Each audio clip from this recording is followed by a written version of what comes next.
వీడంటి పై ఎలా దూకుతున్నాడు. అయినా అందరికీ ఈ రోజైతే మా వాళ్ళకైతే వన్ డే ఫిషింగ్ వేటలు అయితే చాలా అంటే చాలా ఎక్కువ కొమ్ముకోన చేపలు అయితే పడ్డా భయ్య. ఆ బ్రదర్ అయితే చూస్తే ఒక్కడైతే లాక్కుని వెళ్తారంటే పాట అయితే వేస్తారు భయ్య. ఇలా లైన్ కే పెట్టేసి అయితే పాట అయితే వేసుకుని వెళ్తారు. ఒక్కొక్క చేప అయితే సౌకర్యాలు వచ్చి అయితే పాడుకుంటారు. గంపలు అయితే మా వాడైతే ఎలా వాదిస్తారో చూడండి భయ్య.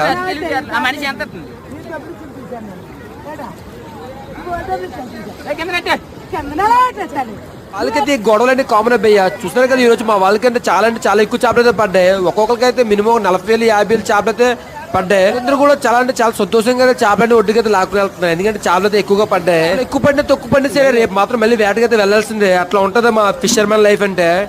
ఈ తొమ్మిది అయితే చూడండి భయ్య ఎలా దూకుతాడో కొండపై నుంచి అయితే. ఆ ఏజ్ అయితే ఒక 8 9 అయితే ఉంటుంది. దానికంటే ఎక్కువ అయితే ఏజ్ అయితే ఉండదు. చూసారు కదా ఎంత రిస్క్ అయిన ప్లేస్ అయితే ములుగుతున్నారు. కొండల మధ్యలో అయితే ములుగుతున్నారు. ఎందుకంటే మా వాళ్ళైతే వేటకి వస్తుంటే పక్కన ములుగుతూ ఉంటారు భయ్య.